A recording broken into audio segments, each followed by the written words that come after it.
¿Hay algún espíritu que se encuentre aquí?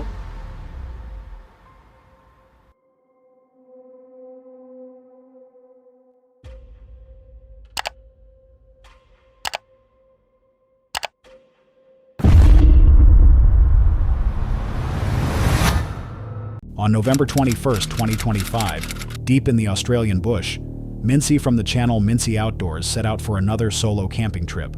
Her videos usually follow quiet nights, simple bushcraft routines, and the calm rhythm of living alone in the wild. But this time, she headed toward the forest as the weather shifted, carrying only a tiny tent and a handful of essentials, unaware of how quickly a peaceful trip could turn into something far more unpredictable.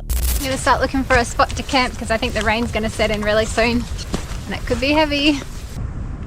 There's a really long poo here. I don't know if it's from a snake or something, but it's got a real big casing on the outside. Could also be intestines of some animal.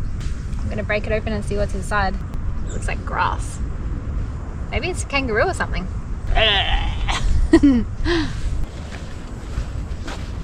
This looks like a pretty nice spot to set up my camp. Right next to the water.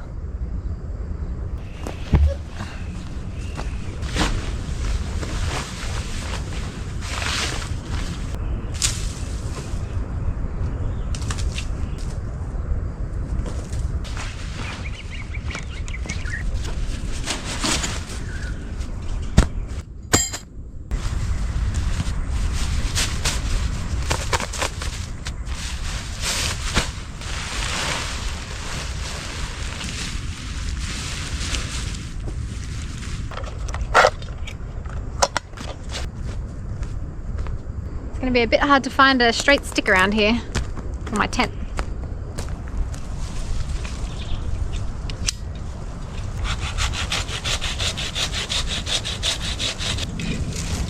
It's like tick territory in here as well.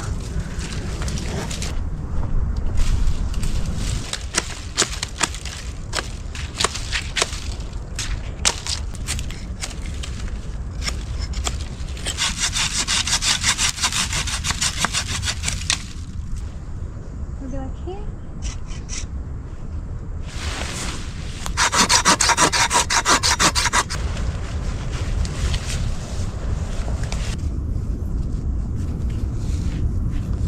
She entered the bush before the rain started, searching for a place to camp as the sky darkened. Along the way, she found a long trail of grass-filled droppings and guessed it belonged to a kangaroo. A little farther in, she reached a clearing beside a stream and decided it was the best spot before the weather turned. But the forest had other surprises waiting. Big hole in the ground over here. I'm going to show you. What is it? Is there some creature that lives in there? I wonder if it opens up on the other side. Can you see anything down there? I'm going to climb down and see if I can see in the bottom of this hole. It's starting to rain. Oh!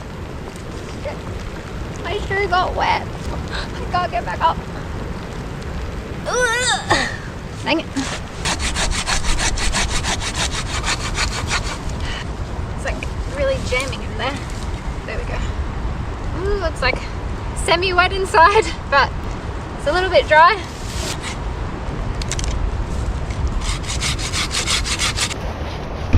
Oh, my GoPro fell over. What are you doing over here? Fucking GoPro. I put my finger on the lens.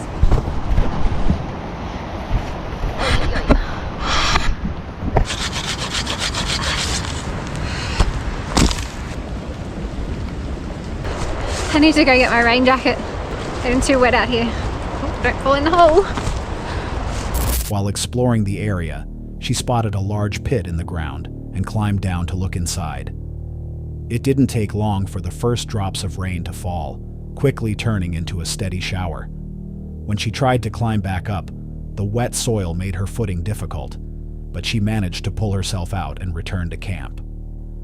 The storm was only beginning. Oh my god, there's a big jumping jack on my bag.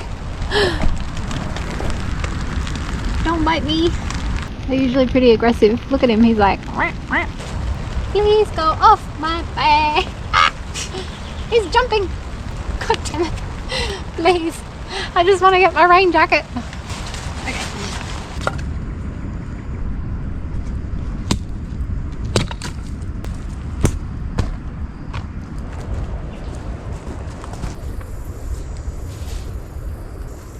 I don't know how to tie a knot.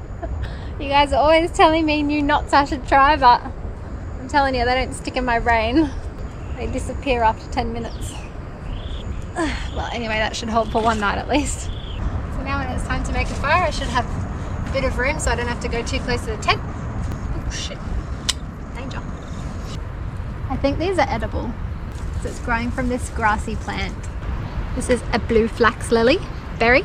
It tastes tart, like everything in the Australian bush. But also kind of like grapey. I'm gonna have to dry all of this out a bit because it's all very wet. It's all stuck to me.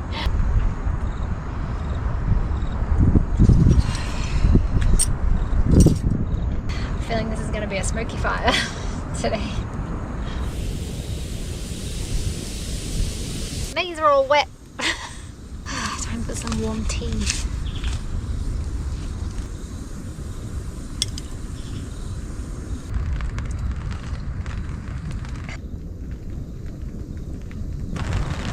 There's thunder.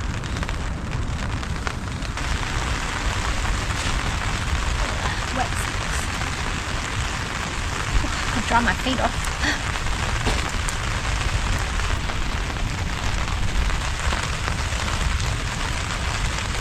Ooh, it's a bit scary now. Hope there's not going to be too much lightning and thunder. I'm getting a bit smoked out in my camp there. Lucky it's not stringy asparagus. I don't want to ruin my knife on the pot lid. Home sweet home.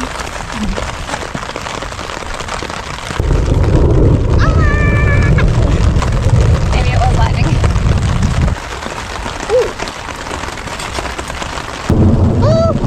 That looks pretty grey what's coming this way. And sounds grey too. Ready. Well, it's not much, it's a pretty simple meal, but after spending most of the day in the rain, it's going to be nice and warm.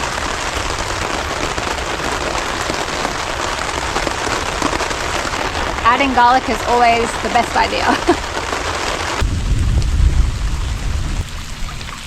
Are you ready for this dessert? It's a very Australian themed dessert tonight. I've got Milo. I don't know if you're familiar with Milo, but it's like chocolate milk drink. Next ingredient is Tim Tam. I don't know if they have Tim Tams everywhere in the world. This is an Australian dessert known around the world as the Tim Tam Slam. And I've actually never tried it before.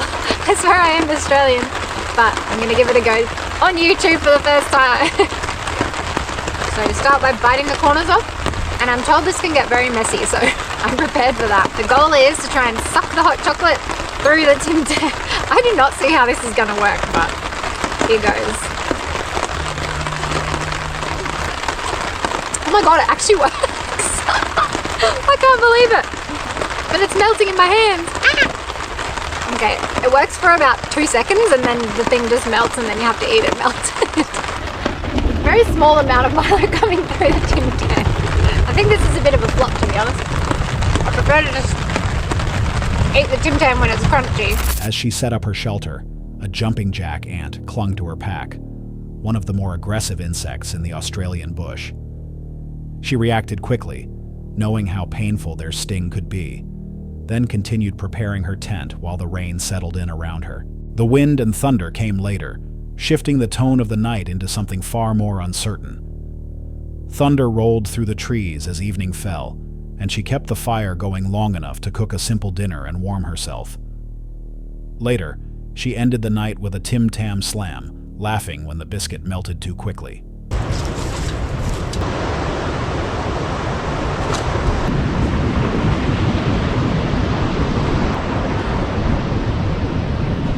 What a beautiful morning!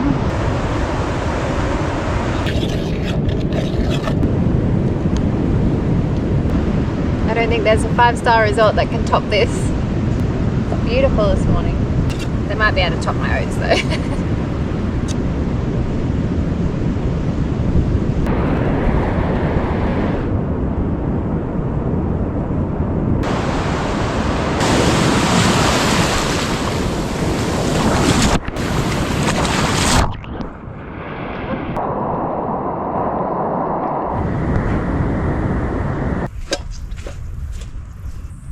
Some wallaby tracks.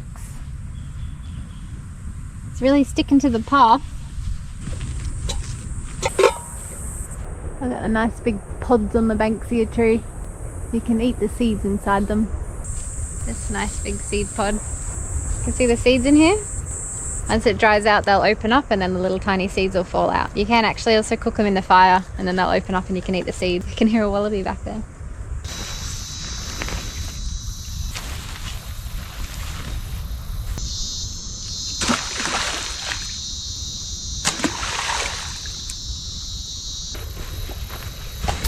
By morning, the storm had passed, and she spent the daylight learning from the land, tasting the sweet resin of a grass tree, examining banksia, and following wallaby tracks before packing up to leave. Some viewers noted that the Australian bush hides dangers just beneath the surface: ants, spiders, and burrowed creatures that often go unnoticed. Others mentioned how rain can mask the sounds of the forest, leaving her unaware of anything moving near the tent through the night. If the storm drowned out every sound around her, and the ground held so many unseen creatures, viewers wondered, during the long, rainy hours in that tiny tent, was she truly alone out there, or just unaware of what stayed nearby?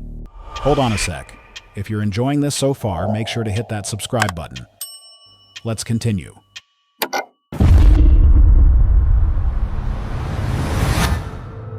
On March 31st, 2025, somewhere deep in Mississippi, Roman from the channel Roaming Reckless continued her 50-state road trip with her dog Tazzy. Her videos often show long drives, quiet nights in her old Land Rover, and the unpredictable challenges that come with living on the road. But as she crossed into the state that evening, the weather shifted fast, and the night ahead would test her in ways she didn't expect. Oh my gosh. Oh great, we're in a flash flood warning. Love it. Yeah. All right. Oh my gosh, my wiper just fell off. My wiper literally just fell off.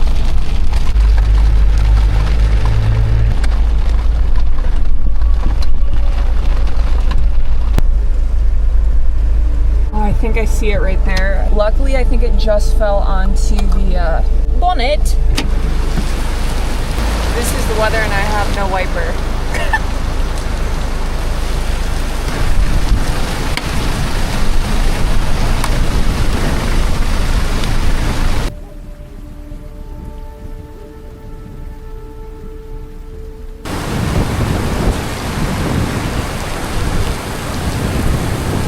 Yep.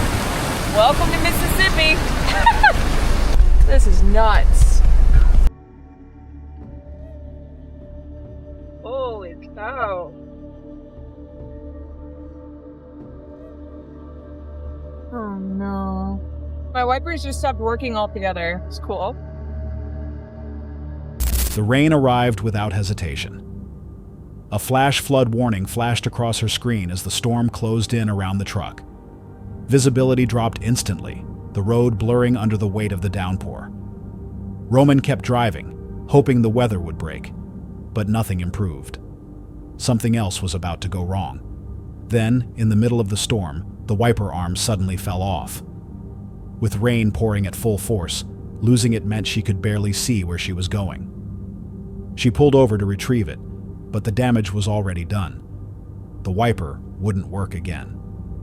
She searched for a place to stop, guided only by fading visibility and instinct.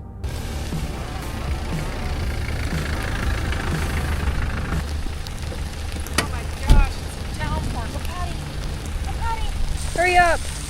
Go potty. This storm is way worse than last time. Go potty. Go potty. Hurry up. Tazzy, go potty. This is not good. Oh Oh my gosh, this is awful. Oh my gosh, this is horrible. I don't know if you can tell, but I'm absolutely drenched. And we thought Tennessee was bad. Tennessee was nothing. Back at it again, camping in a storm. The flash flood warning is only on for like the next hour though, so I think we'll be fine. Oh my gosh, I have so many leaks in this truck. Dinner tonight is inspired by Kendrick Lamar because in the Peekaboo song, he has this line where he says, "Cacio Pepe if I'm doing pasta. Cacio Pepe if I'm doing pasta. Why you acting tough on IG Live?"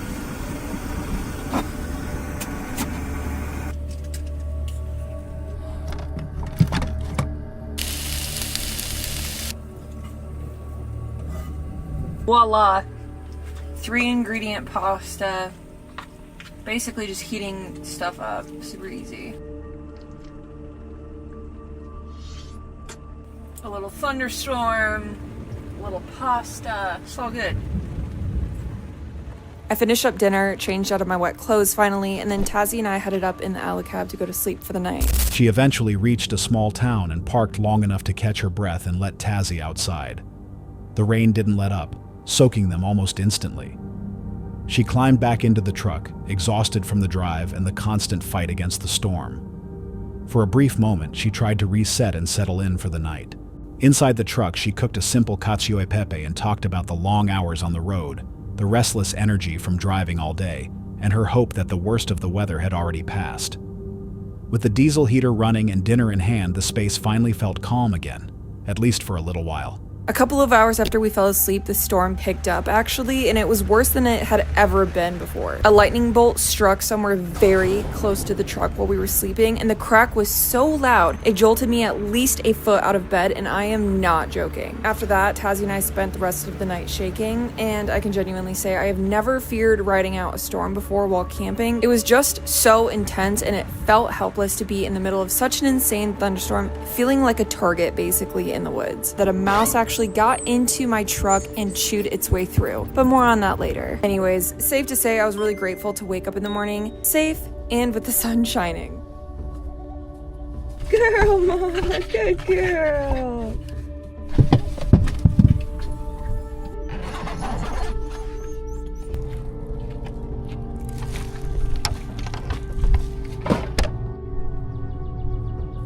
Later that night, after she fell asleep, a lightning strike hit so close it jolted her upright. Both she and Tazzy stayed awake afterward, shaken by how sudden it was.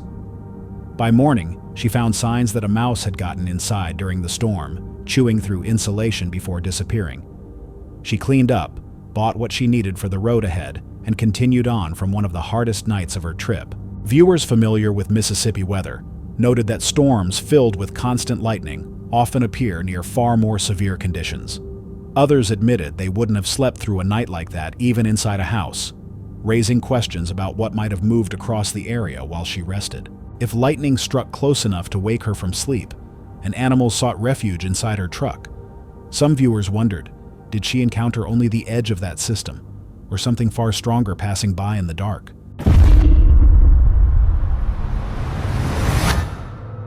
March 14th, 2025. Deep inside the Blood Mountain wilderness of Georgia, Beth from Beth's midlife adventure settles into another quiet night on the road.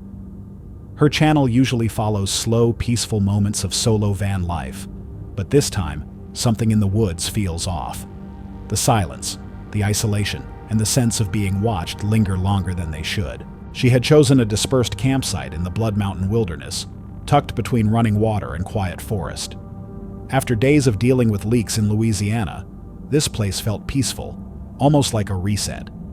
But even in calm places, unease sometimes waits just out of sight. Today on the Appalachian Trail, and I'm headed to Preacher's Rock, about 2 miles there and back. First time I've ever got a hike on the Appalachian Trail. It's been a dream of mine. I did some hiking on the Pacific Crest Trail, but have never been to the Appalachian Mountain. Everything is kind of dead right now just because of the season. Some things are starting to bloom, but it's gonna be a good hike.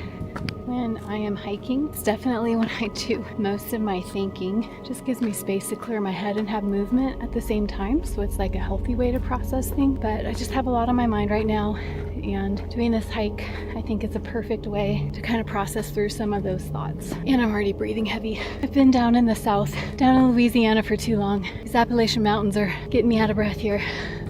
The elevation. I'm used to the Sierra Nevadas on the west coast, so this is nothing, but it feels like a lot right now. So sad.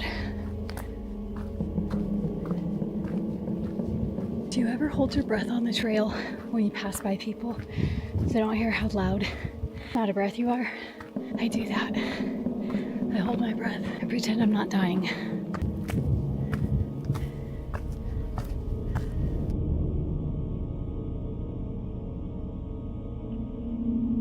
She spent her morning hiking the Appalachian Trail toward Preacher's Rock, finally walking a route she had dreamed about for years. The climb was harder than expected, but meaningful all the same. What she didn't expect was how different the forest would feel when she returned to camp. So something crazy kind of happened today. I was actually sitting in my van. I am pretty deep in the Georgia woods. I'm doing something called dispersed camping out in a wildlife management area where you're allowed to park, like it's public land, certain spots in the woods. I've just been all by myself out here. I'm in this area called Blood Mountain. This car parks behind me and a guy gets out. He literally walks into my campsite, like goes straight up to the creek. And I notice he has a tripod and a camera. I'm like, why is he taking photos right in my campsite? The creek goes the whole way. There's tons of waterfalls. You don't need to come right into my campground. Meanwhile, it's middle of the day, so I do not have my window coverings up. I'm actually sitting up on my bed working on my laptop. Well, then a second gentleman gets out of the car, and I call him a gentleman because he's a little bit older. Okay, like he's going to realize somebody's here because I'm obviously not sitting out. My, as you could see, is like not even 4 feet from the door of my van, yet they're walking in between my fire ring that I have right there that has smoke coming up because I had a fire, and my door. And I see him walk up to my front window where Apollo is sitting in the front seat. And he like is looking in the window, waving at Apollo, talking to him. And I'm like, I am right here. I'm right here working. He's right there in my window. It was so uncomfortable. I'm like, okay, he just saw the cat. He's going to move on. But no, then he starts looking into my side window right here, my sliding door window. There's all this wide open space. Like, were they trying to intimidate me? He comes up to the foot of my bed where my window is by my feet and is looking into the window into my van. I went into fight or flight mode, and guys, I chose fight. Why did I choose fight? And I did something I should not have done. I opened my door. Hindsight, stupidest thing ever. But I went in there like, excuse me, can I help you? No, I cannot help them. No, why did I open my door? I am not gonna take on 2 grown men by myself. That's just not gonna happen. But that was my instinct. I'm disappointed in myself. Back at camp the next day, 2 men pulled in behind her van and stepped straight into her campsite. One unfolded a tripod inside her space, while the older man drifted toward her windows, looking in, first at the front, then at the one beside her bed. When Beth opened the door to speak, she realized instantly she shouldn't have. He said he was curious about the van conversion, but the uneasy feeling didn't move on with him. That night, sleep came slowly, the encounter sitting in the dark with her long after they were gone. Many viewers felt the men's behavior went beyond simple curiosity.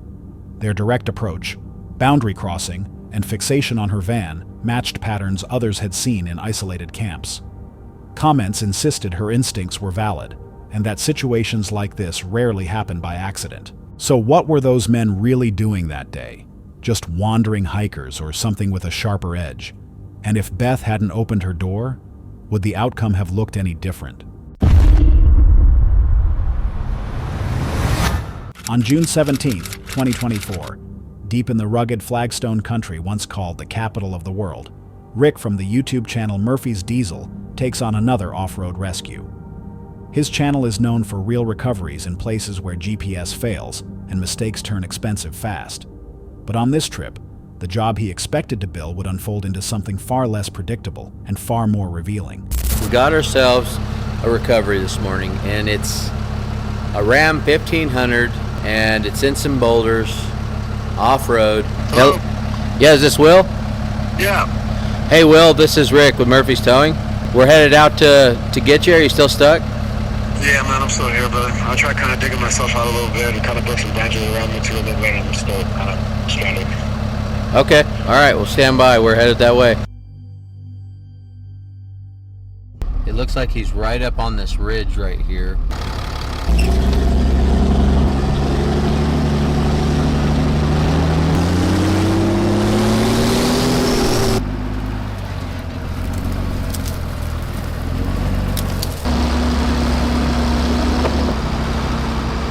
So I'm pretty sure we're on the right track. You could see where his pickup was really having a tough time right here.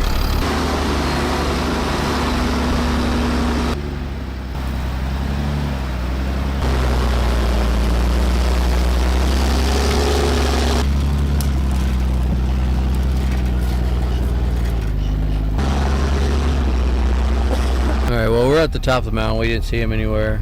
We don't have any cell signal, so we're going to walk down off of this rim right here. Rick begins the day with a clear mission. Recover a Ram 1500 wedged between massive flagstone boulders. He brings Hellboy, the rig built for terrain exactly like this, and confirms the stranded driver's location before heading out. But the drive into the hills quickly hints that this rescue won't follow a simple plan. As he makes his way along the rugged ridge, the shape of the Ram finally comes into view. Far from any trail, tucked between narrowing walls of rock. The terrain is tighter and harsher than expected, a place where even walking requires caution. And yet the real challenge still waits somewhere ahead. Hey, we're up above you. You're not on a road, are you? Okay. Can you honk your horn? Can you hear us? Okay. Can you honk your horn? He's down there a ways.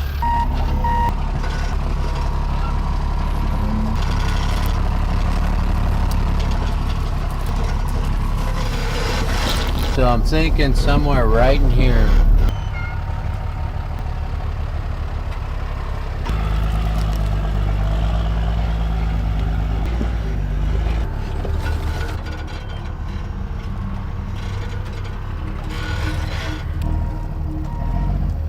It's all that's left from the last guy.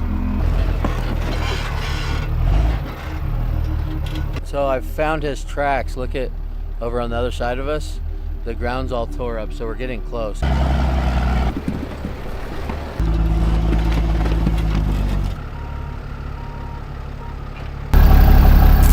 With no signal and no clear direction, Rick calls the driver again, telling him to honk. The faint sound echoes through the stone, guiding him to a spot just below a massive slab where the truck had driven cross-country. Each step confirms how quickly a wrong turn can turn into a costly mistake, or worse. Well, we found him. We found him, folks. So stand by for a little recovery action. Yeah. Probably take him out that way right there, and then we'll get him going downhill.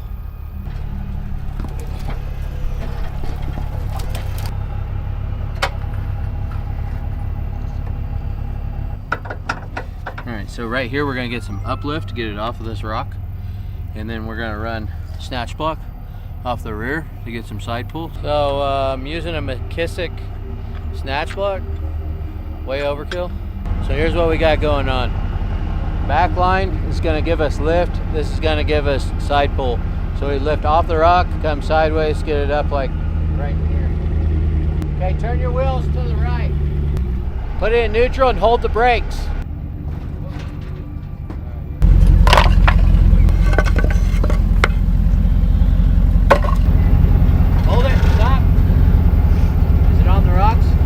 Turns this way or that way.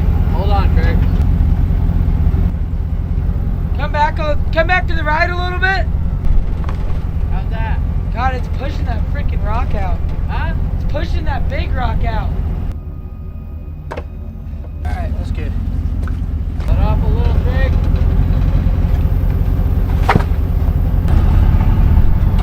All right, hold it. He's sliding off this rock. He's just sliding backwards. Got it up here. somewhat level ground, stable now. I'm gonna pull forward, got my winches free spooled, and then we'll set it up here on top. Sound like a good plan? Turn your rear steer that way. Need to back up a little?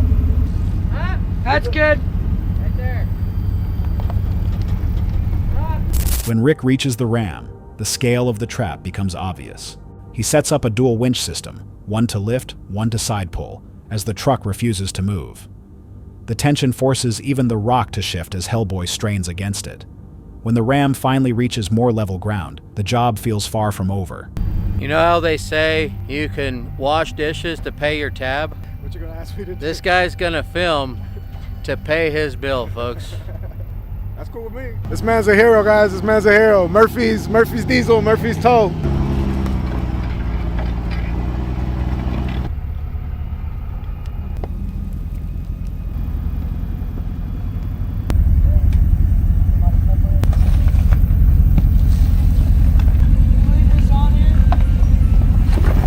Yeah, you can. Go ahead and wrap it up. We might need it. We might need it again. Pull forward a little? Nah. We'll get Hellboy over here. We'll just stay hooked up. All right, so truck stuck again. Just as I thought, we were gonna struggle getting it out.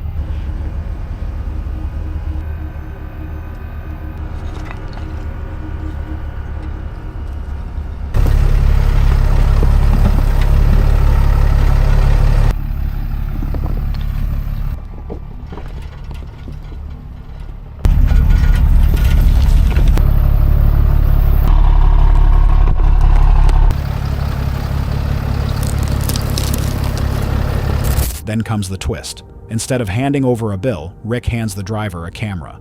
Will films the final pull as Hellboy drags the ram back through the trees, guiding it all the way to safety.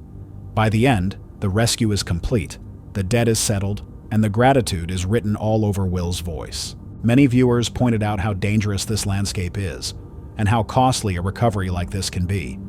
The comments highlight how unusual it is for a driver to take a 2WD truck into terrain like this, raising questions about how quickly the situation escalated. Some viewers wondered why the truck was so deep in those rocks in the first place. Was it just a bad decision? Or something that led him there with more urgency than he admitted?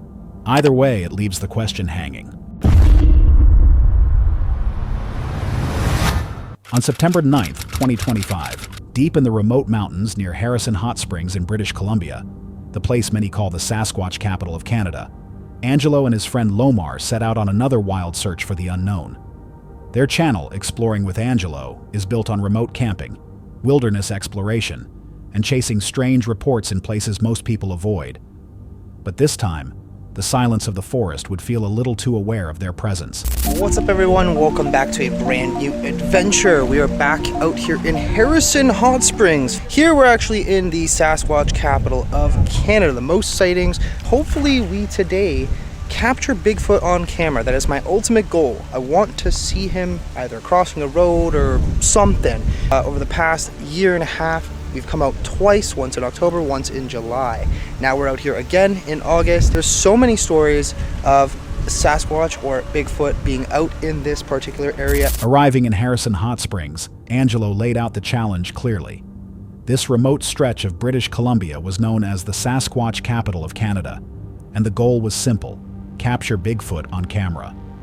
The forest around them felt unusually still, as if waiting to hear their intentions. Even before they headed deeper into the mountains, that sense of being watched had already settled in. And the forest wasted no time answering back. Now the other thing too is let's just hope we don't get a flat tire, because we got this wheel bearing replaced yesterday. They checked out the tire, which kept going flat because of the heat from the wheel bearing. We went to a gas station to pick up ice for our cooler, and the thing was literally on 10 PSI basically. All right, we are approaching the visitor center and Sasquatch Museum. Almost there. That's what I'm looking for. So basically here, what we're gonna do is drive all of this.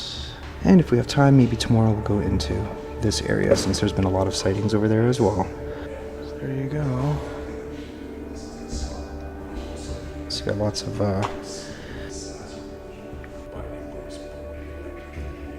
These are the actual reportings of what they've seen. So this is Hicks Lake. Mr. Claire Brevon reported to Thomas Steenberg that his camper was visited and shaken by a Sasquatch, which woke him up. It also tried to pull on the door handle. He viewed the creature leave his camp and walk forward to the lakeshore. Some of these date back to 1939. This one's about a prospector who spotted 4 dark, hair-covered creatures in a valley off the headwaters of Silver River. The creatures appeared to be playing or wrestling.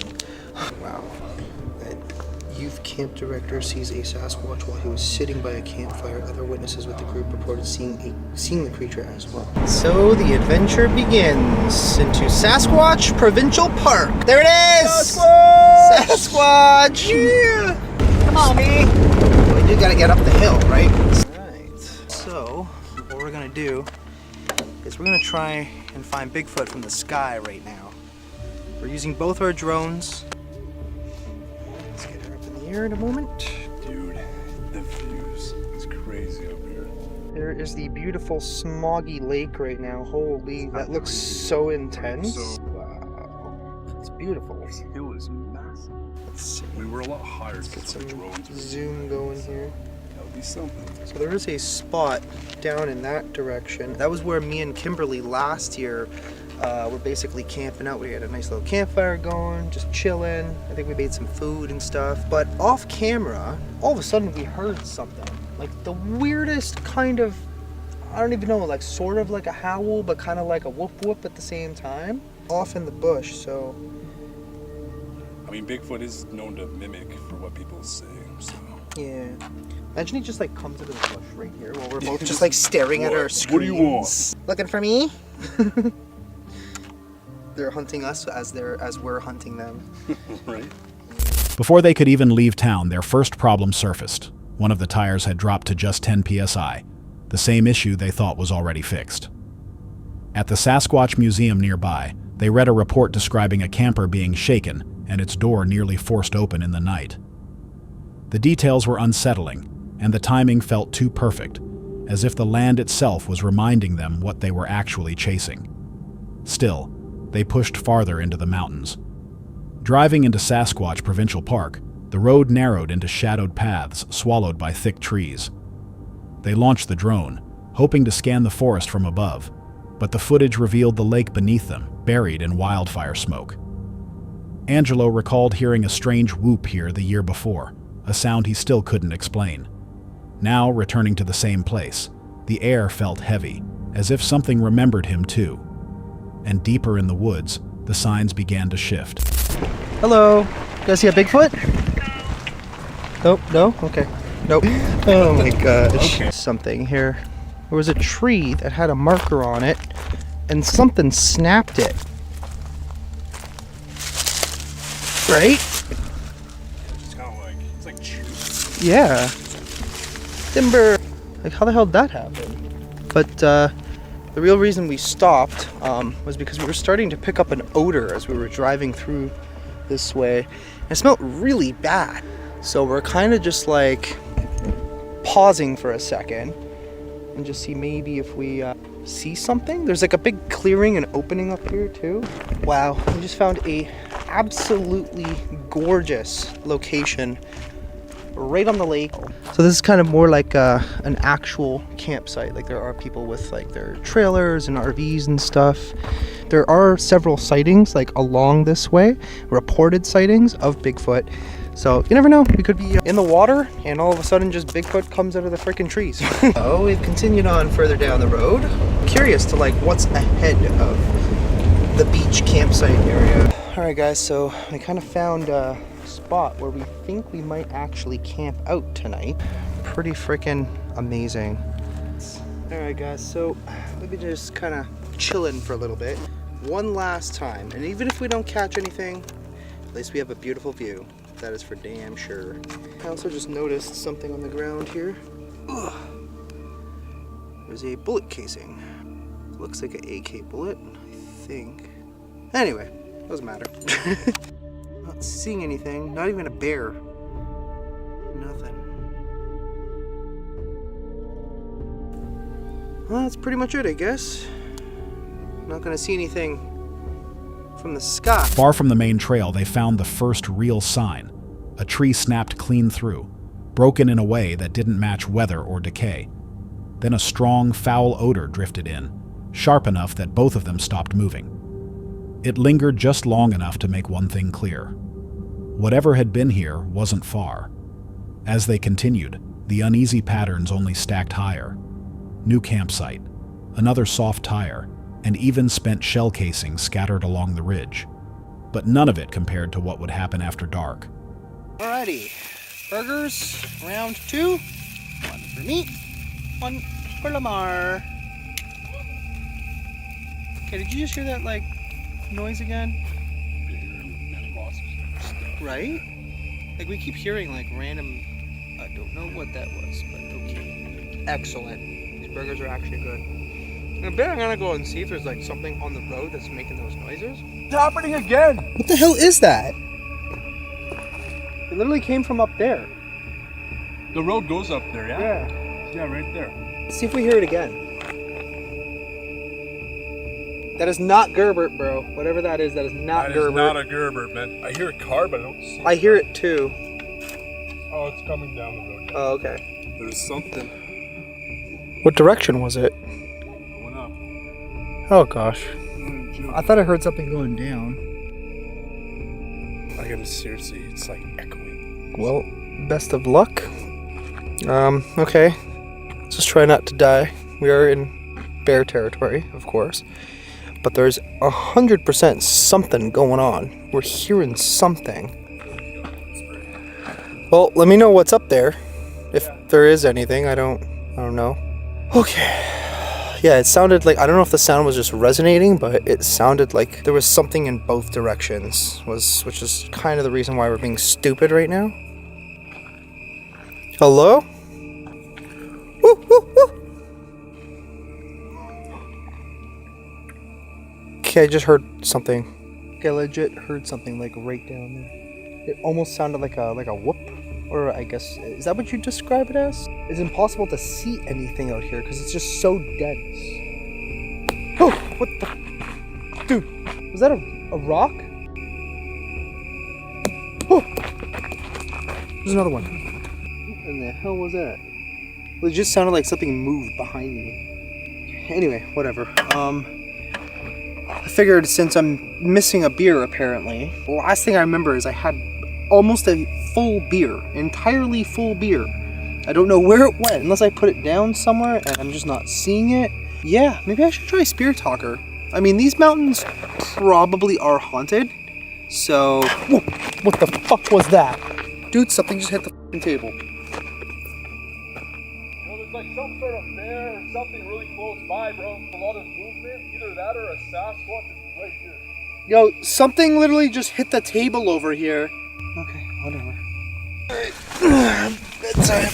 Holy crap. It's been a long day. It was hot today, too. What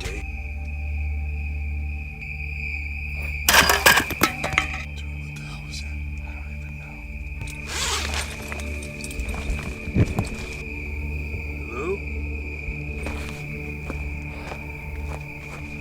Let's see if we got it.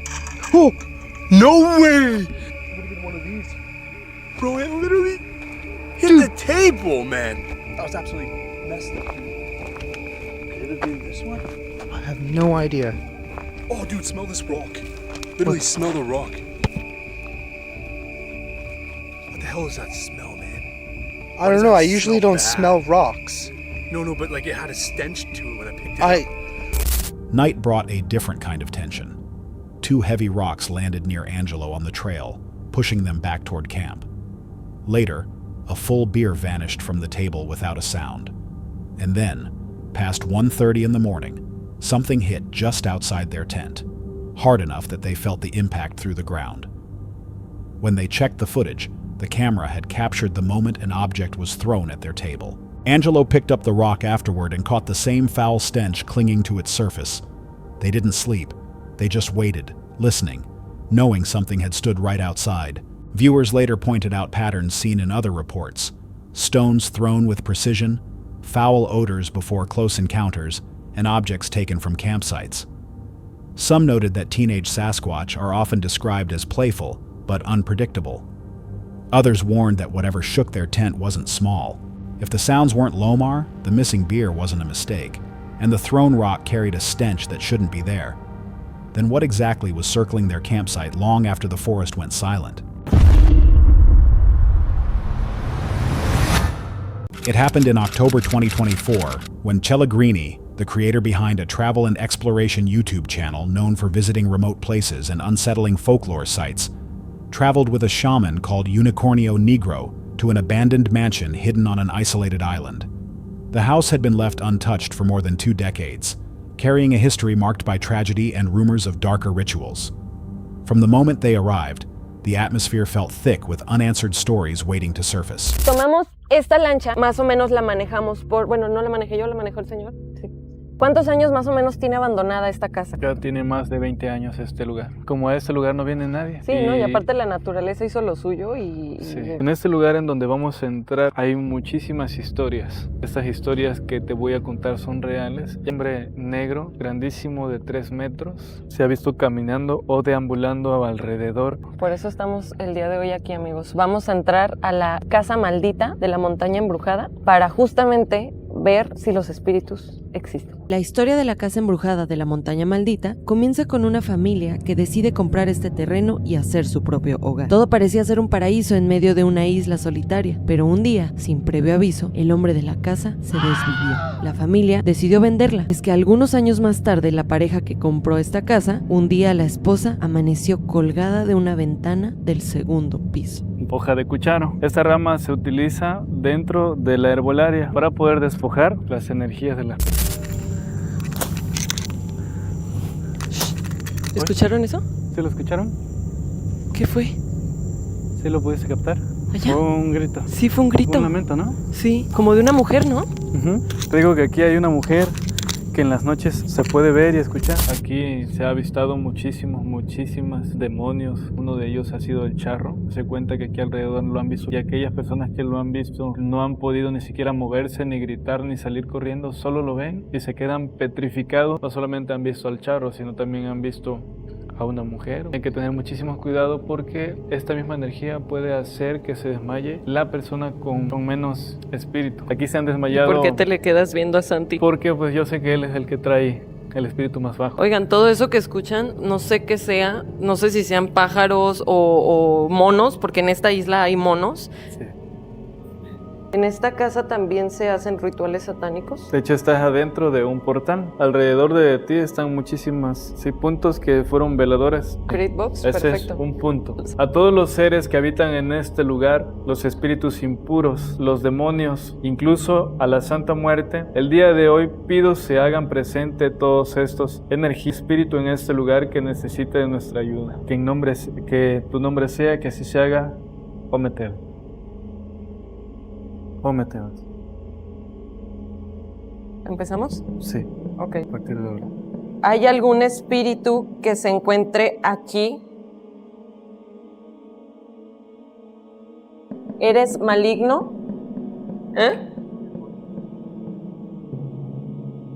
Sí, tu cabello se estaba moviendo de este lado. Aquí, ¿verdad? Se alzaba. En unos momentos acabamos de tener lo que fue una actividad aquí con ella y en el video se muestra cómo su pelo se le empieza a alzar hasta acá. ¿Qué está pasando? ¿Qué estamos haciendo? Me siento muy observada. ¡Qué bueno! ¿Me están contestando? ¿Te molesta que estemos aquí? ¿Eres la mujer de blanco que se aparece? Se escuchan muchísimos ruidos afuera de aquí de la casa, amigo. ¿Eres mujer? Te vas a quedar aquí un momento. Quiero hacer una prueba. Vean, este que yo tengo es Santi. la forma, ¿no? de la persona. Lo voy a mover para otros lados y así nos vamos a dar cuenta si hay algo aquí. Se está detectando algo en la esquina. Se escucha como si alguien estuviera haciendo un ritual. Como de rodillas y ahora de pie. A ver, me voy a poner al lado. ¿Sí ven cómo detecta a el unicornio? Entonces me voy a quitar. Ustedes lo están viendo, me voy a quitar. No mames. No inventes, sí hay algo ahí definitivamente. ¿Escuchan? Sí. ¿Escuchaste? No hay que separarnos, por favor. Los lugares a donde luego voy hay miles de murciélagos, miles. Mira, parece como si estuviera bailando, mira. ¡Una persona chiquita, mamón! Güey, ¿qué es? ¿Una luche? Inside the lower floor, the shaman introduced Hoja de Cucharo, explaining its use in clearing the heavy energy settled through decades of abandonment. As they moved through the narrow rooms, a faint, strained cry drifted from deeper inside the house, a sound the shaman associated with the woman tied to the property's history. His quiet warning about the most vulnerable person in the group added a tension that lingered in the air. With the atmosphere shifting around them, the group continued deeper, where something even more unusual awaited. They reached the area linked to past rituals and attempted to use the spirit box, but every attempt ended with the device shutting down. When they switched to a motion tracking application, the screen outlined a full-sized figure standing in an empty corner, followed by a smaller form, moving in irregular motions, the shaman related to aluches or duendes. The group stayed silent as the outlines flickered, and a sense of awareness seemed to settle inside the room. With the atmosphere turning heavier, they decided to move toward the upper floor, where the house held its most difficult moment. Justamente aquí, pero en la otra habitación, fue donde vimos la última vez que venimos. La mujer caminaba, deambulaba en la naturaleza y se fue perdiendo entre los árboles. Aquí, ponte aquí. Ay, Cierra cabrón. tus ojos y describe las cosas. Me siento como intranquila. Siento como si algo me estuviera agarrando las manos. Y ahora... ¡Ay! Pues siento que alguien me está tocando. Tranquila. Descríbelo todo sin miedo. Aquí estoy yo. Literalmente siento como si alguien me estuviera tocando. Tal vez están tratando de contactarse a través de ti. No, güey, paso. ¿Qué más sientes? Está empezando a doler la boca del estómago aquí. Otra vez, que cuando normalmente me duele aquí es porque hay algo. Está absorbiendo parte de tu energía. Hoy hemos venido a entregar parte de nuestra energía y no se los había comentado. Siento que me están agarrando la mano izquierda. Cuando sientes que te están agarrando la mano, ¿esta mano es grande o es pequeña? Grande. Siento que es más grande que la mía. La siento delicada como si fuera una mujer, pero sí siento que es una mano grande. ¿Lo están viendo ustedes? ¿Están escuchando todo? Ahora vamos a preguntarle algo. ¿Necesitas ayuda? No. No, simplemente quiere que nos vayamos. ¿Tú eres la persona que está haciendo ruido? No. Nos están molestando. Ay, no. Pues siento las piernas mal, o sea, están congeladas. Siento como si quisiera caminar, pero no puedo. Me siento como si... Hay un sentimiento encontrado. Ajá. Puedo sentir ese sentimiento. Este sentimiento te está causando tristeza, te está causando un vacío en tu cuerpo. Estoy angustiadísima. ¿Te atormenta algo de tu pasado? Al fondo de tus recuerdos, por eso no has podido recordarlo. ¿Y qué es? Me está ardiendo aquí muy... Son las ganas de liberarte. Ok, me quiero liberar. Respiras profundo, exhalas. De todo lo que me ha pasado.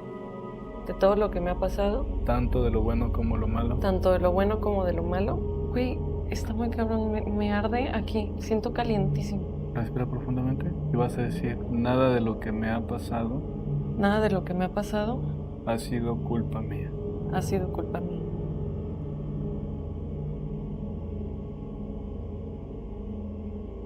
Güey, si estás muy... ¿Sí está bien? ¿Estás bien? Vámonos. Güey, no lo puedo creer. ¿Cómo supiste? On the second floor, inside the room where a woman had once been found, the air tightened around Cellegrini. She described the sensation of a hand gripping her own, firm enough for her to speak up.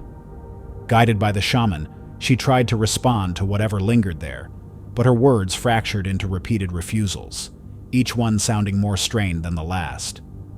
Her legs grew heavy, emotion rose sharply, and a buried memory surfaced, leaving her shaken enough for the shaman to decide that remaining inside the house was no longer safe. The shaman's explanations of cleansing leaves, wandering spirits, and protective entities framed each moment as part of a larger spiritual landscape. Viewers later pointed out how the equipment failures and emotional responses aligned with beliefs surrounding aluches, duendes, and the lingering imprint of tragic events. As they departed the island, the shaman urged caution, leaving the question hanging. Were they reacting only to the house's history, or to something actively aware of their presence? What do you believe truly unfolded inside that abandoned mansion? That's all for tonight's video. Which encounter gave you chills? Let us know in the comments below. Got your own experience? We want to hear it. And whatever you do, don't miss what's coming next.